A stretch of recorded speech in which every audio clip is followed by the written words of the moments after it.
La connaissance qui est probablement la plus urgente et la plus puissante et qui a été cachée à l'humanité durant des milliers d'années et qui est très très importante. C'est une vérité ésotérique, la vérité exotérique la nie. Une grande quantité de réflexion, mais vraiment une immensité de réflexion est consacrée au sexe sans procréation. Connaissez-vous la chimie sexuelle? Il y a 33 vertèbres dans votre colonne vertébrale. Il y a 33 années dans la vie de Jésus-Christ. La substance qui vient de votre moelle, qui en gros ressemble vraiment à l'arche d'alliance, a des ailes d'ange autour d'elle. Cette substance vient de votre moelle, se déplace en descendant le long de votre colonne vers le sacrum, ce qui correspond au Christ descendant sur terre sous forme humaine. Et si vous ne gaspillez pas cette essence sexuelle, elle va remonter et retourner au paradis. Et c'est votre travail. C'est aussi l'histoire du Père Noël. Pourquoi descend-il par la cheminée? C'est parce que ce jus ou cette substance franchit ce qu'on appelle le claustrum. C'est pour ça qu'il s'appelle Santa Claus. Donc ça descend et ça remonte par la cheminée.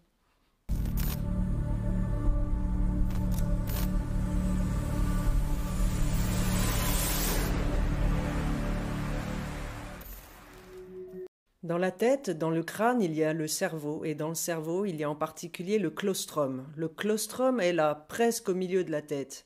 Depuis le claustrum se produit une sécrétion, un liquide cérébral, et ce liquide est une huile. Et dans les temps anciens, en grec, ce fluide était appelé Christos, était appelé le Christ. C'est ce liquide magnifique qui provient du cerveau et descend le long de la moelle épinière.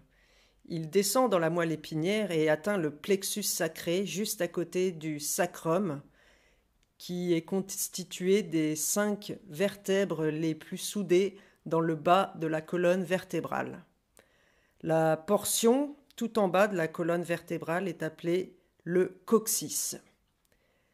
Et juste au-dessus de ça, on a les 5 vertèbres soudées du sacrum. Donc, le plexus sacré est connecté au sacrum et le liquide venant du cerveau descend dans la moelle épinière et arrive tout en bas de la colonne. Maintenant, le claustrum est aussi appelé le claustrum sacré, tout simplement grâce à cette huile magnifique, ce Christos qui est produit et sécrété. Vous voyez, le mot sacré vient de sécrétion, car cette sécrétion est un secret. Et le sacrum est la partie sacrée de ce secret, car cette sécrétion descend la colonne vertébrale et atteint le sacrum. Ceci est la façon merveilleuse utilisée pour la conception de notre corps. Et en gros, la moelle épinière est juste une prolongation du cerveau, elle permet aussi de penser. Et voyez-vous, le claustrum sacré est autrement appelé le Santa Claustrum, car ce liquide qui descend jusqu'au plexus sacré est un liquide sacré. C'est de là que vient l'histoire du Père Noël qui descend par la cheminée pour apporter des cadeaux. C'est une histoire de physiologie, et la Bible est un manuel génial de régénération physiologique. Ce qui se passe avec ce liquide, c'est que chaque mois, quand la lune est dans le signe où était votre soleil quand vous êtes né, chaque mois, il y a un germe ou une graine semée dans le plexus solaire qui se situe juste au-dessus du plexus sacré. Et ce germe est l'huile, le Christ, qui est né à Bethléem, parce que le plexus solaire est aussi appelé Bethléem, où est né le Christ. Et cette huile a besoin de retourner d'où elle est venue dans le mésencéphale. Vous voyez, quand l'huile monte dans la moelle épinière, la vibration de l'huile du Christ augmente. Tout d'abord, vous voyez, l'huile se différencie dans la glande pinéale et la glande pituitaire avant d'être envoyée vers la moelle épinière. Et la glande pinéale est la portion électrique et la glande pituitaire est la portion magnétique. Donc l'huile se différencie et elle est amenée dans la moelle épinière par les nerfs Pingala et Ida. Ils sont également appelés Kundalini et Kundabuffer. Donc elle arrive au plexus sacré et attend la germination de la graine 1 fois par mois, 12 fois par an. Et si on est capable de transmuter cette graine et lui permettre de s'élever, car elle s'élève dans la moelle épinière, elle atteint finalement le bulbe rachidien et le pont et le mésencéphale, et elle traverse le nerf vague, autrement appelé nerf pneumogastrique. C'est un nerf qui descend de la région du cerveau, depuis les glandes pinéales et pituitaires respectivement, et il nourrit les poumons et l'estomac. C'est un réseau de nerfs. Et ce réseau de nerfs est appelé l'arbre de vie. Et voyez-vous, les anciens savaient que cette graine née à Bethléem est une fois par mois le Christ, et si on s'abstient de rapports sexuels durant cette période, cette huile et graine serait sauvée, et elle s'élèverait et elle éclaterait à travers le chakra du cœur, à travers le chakra de la gorge. Et finalement, l'huile arriverait avec sa vibration plus haute, parce qu'en bas, l'huile a un taux vibratoire très bas. Cependant, avec les pratiques appropriées, méditation, respiration, une bonne alimentation et un bon comportement pacifique, on est capable d'élever ce Christ, cette huile, de telle façon qu'elle traverse le nerf vague en haut de la colonne vertébrale, des 33 vertèbres de la colonne vertébrale. Vous voyez, tout comme le Christ est crucifié à l'âge de 33 ans. Lorsque l'huile arrive tout en haut, le thalamus optique attend là-haut. C'est un organe en forme d'œuf, au milieu de la tête. Lorsqu'elle traverse ce nerf pneumogastrique, on appelle cela la crucifixion. L'huile n'est pas éliminée et détruite, mais elle est amplifiée 1000 fois, et l'huile touche alors le thalamus optique, et durant 2 jours et demi, elle reste dans une condition qui est qualifiée de morte, qui est considérée comme morte, et ensuite elle atteint la glande pinéale après 2 jours et demi et illumine le thalamus optique et la glande pinéale.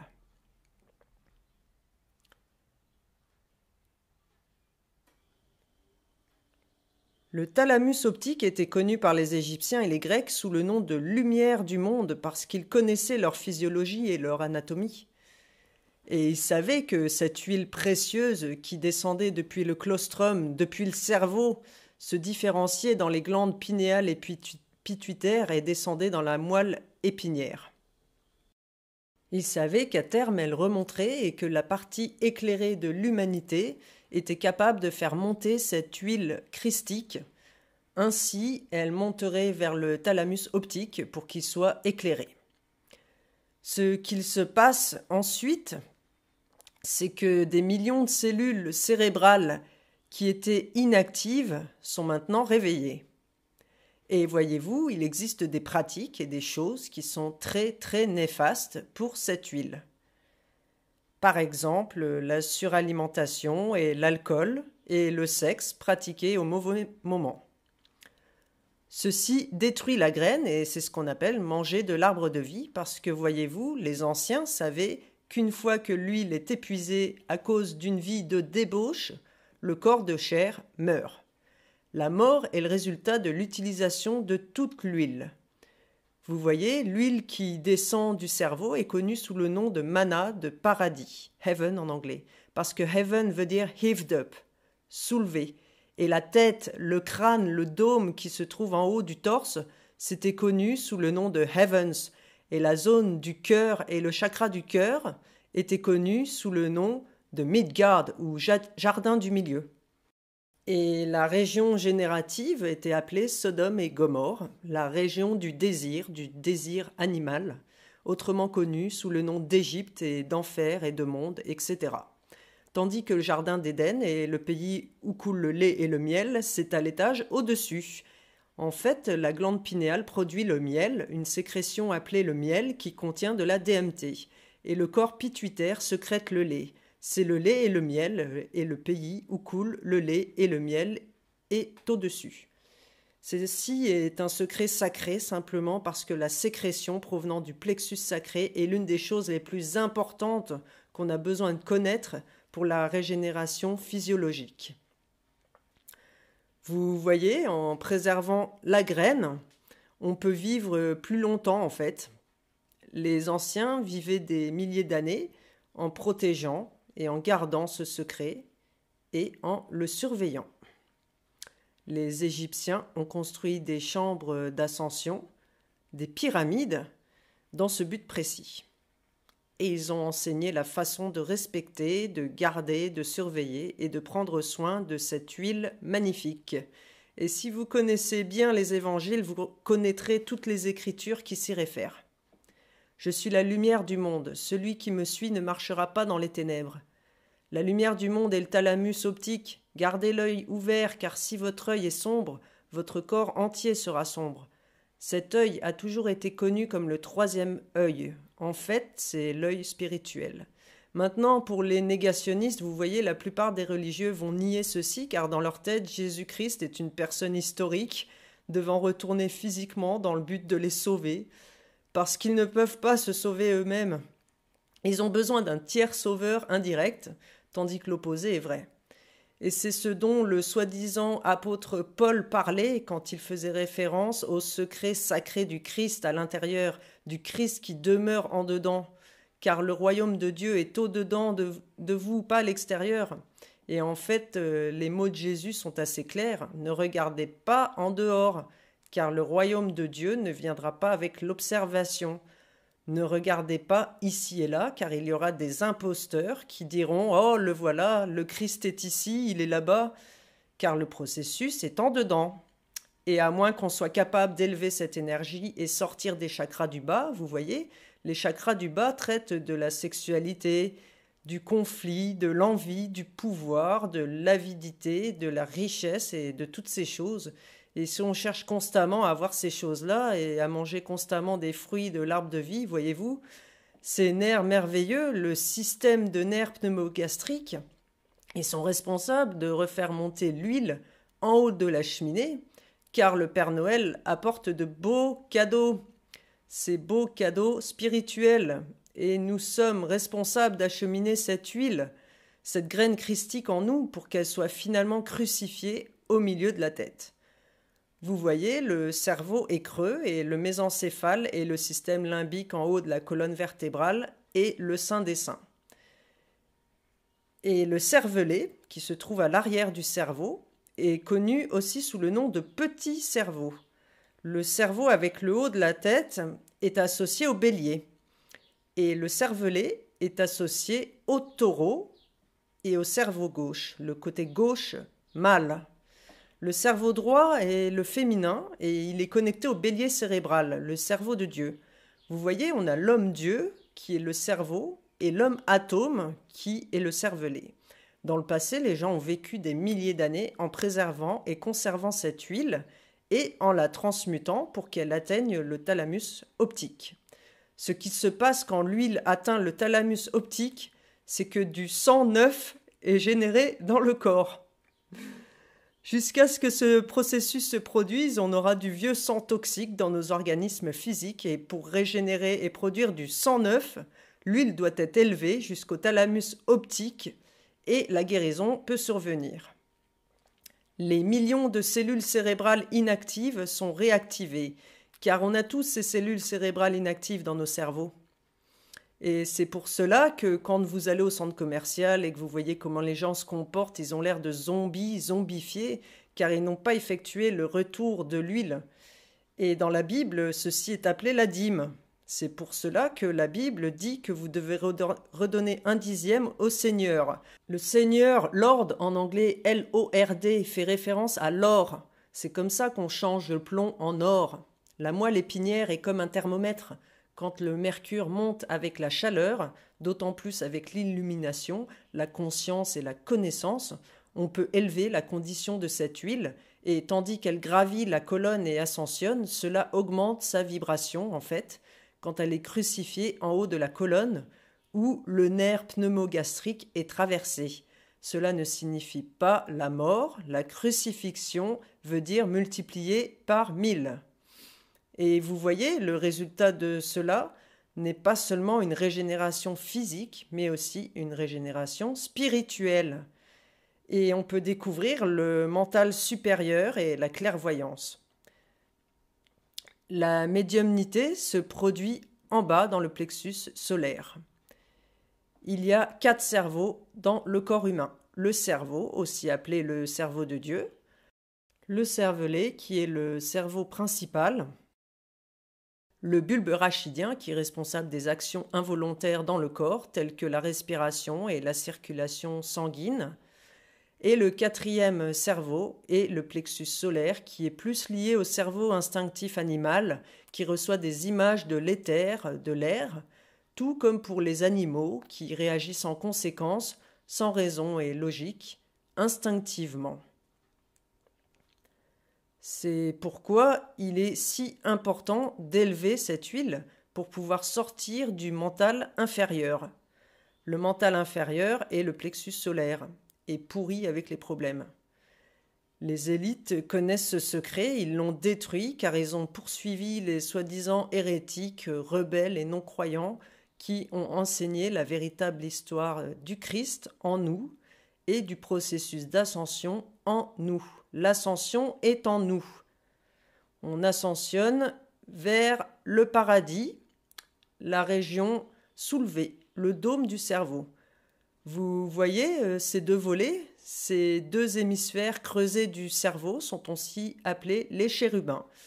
Dans la Bible, Dieu dit à Moïse « Tu dois construire l'arche d'alliance avec 2 chérubins au-dessus de l'arche, la recouvrant. Et dans l'arche doit être placé le manoir et l'histoire de Dieu, les 2 tablettes. Eh bien, je suis là pour vous dire que le thalamus optique est l'arche d'alliance. Et le système limbique et le mésencéphale, le pont, le bulbe rachidien, la glande pinéale, ce sont le sein des seins. C'est là qu'on doit ramener la bonne huile. Au milieu de la tête, on trouve l'hippocampe. L'hippocampe est le petit cheval. C'est le cheval blanc que Jésus chevauche. Il y a quelque chose de connu sous le nom de corne d'Amon, la corne d'Amon au milieu de la tête. Est-ce que ce serait dans le nom de Jésus? Amon? Oui. On a le claustrum, on a le cerveau, les anges protecteurs, les chérubins qui recouvrent, car le cerveau recouvre le cervelet. Et le mésencéphale et le thalamus optique et la glande pinéale et la glande pituitaire, connus aussi comme étant Joseph et Marie. Vous voyez, ce sont ces 2-là qui sont responsables d'envoyer l'huile vers la moelle épinière. Et ils sont ceux qui attendent le retour de leur fils qui est né à Bethléem, le plexus solaire, 1 fois par mois. Vous voyez, vivre sauvagement, trop manger, boire trop d'alcool, ce sont des poisons pour l'huile. Ils assèchent l'huile. Et une fois que l'huile se tarit, l'organisme humain meurt. Il ne peut pas vivre sans l'huile qui provient du cerveau, ce liquide magnifique, cette rosée cristalline qui vient de la région soulevée, le paradis. Et ça descend vers le sacrum. La sécrétion qui est le secret sacré du Christ qui est en nous. La Terre Sainte est en nous, les amis. La Terre Sainte est le corps, le fleuve Jourdain et la moelle épinière. Vous voyez, Jésus se fait baptiser à l'âge de 30 ans et se fait crucifier à l'âge de 33 ans. Ça correspond aux os des vertèbres. Et tandis qu'on progresse avec cette huile, degré par degré, on obtient nos diplômes. On obtient notre diplôme avec les grands honneurs. Les degrés font référence à la colonne vertébrale. Et si on reste dans le sacrum, bien qu'il soit sacré, on ne gravit jamais l'échelle de Jacob vers la région que Jacob a appelée Péniel. Vous savez, dans la Genèse, Jacob pose sa tête sur une pierre. Cette pierre est les 5 os fusionnés du sacrum, où la graine est née. Et si on est capable de lutter contre l'ange comme Jacob l'a fait, et il a changé son nom en Israël, alors on sera capable de voir Dieu face à face, parce que c'est ce que Jacob a fait quand il a grimpé à l'échelle et il a appelé l'endroit Péniel. Intéressant, Péniel sonne comme Pinéal, c'est la même chose. Dans la Bible, dans les Colossiens, chapitre 1, versets 26-27, c'est l'un des épîtres de l'apôtre Paul. Et il l'a dit dans les Colossiens 1, 26-27, le secret sacré qui était caché du système des choses passées et des générations passées. Mais maintenant, il se manifeste aux saints, auxquels Dieu se réjouit de le révéler. Quelles sont les richesses glorieuses de ce secret sacré parmi les nations? C'est le Christ en union avec vous, l'espoir de sa gloire. Donc, ça parle d'un secret sacré ou d'un mystère qui a été caché au peuple jusqu'à maintenant. Et ce secret est le Christ en nous. Vous voyez, dans cette version de la Bible, ça dit le Christ en union avec vous, alors que ça devrait être le Christ en vous. La Bible est ce livre formidable. J'ai tâché de partager avec l'humanité que c'est un livre génial et c'est un manuel traduisant le phénomène astronomique, ce qui est en haut est comme ce qui est en bas. C'est de l'information magnifique, géniale, légendaire, mythologique, allégorique. Et en fait, l'apôtre Paul, dans les Galates, chapitre 4, verset 25, dit que les histoires de la Bible sont des allégories pour des enseignements plus importants. Maintenant, le Christ en nous, qu'est-ce que c'est? Eh bien, vous voyez, la création du corps humain est l'une des plus belles créations dans l'univers. On a un cerveau merveilleux, un cœur, on a un système générateur, un système limbique, un système nerveux, des tissus musculaires et squelettiques, un système lymphatique. C'est quand même un organisme exceptionnel. C'est d'un grand raffinement.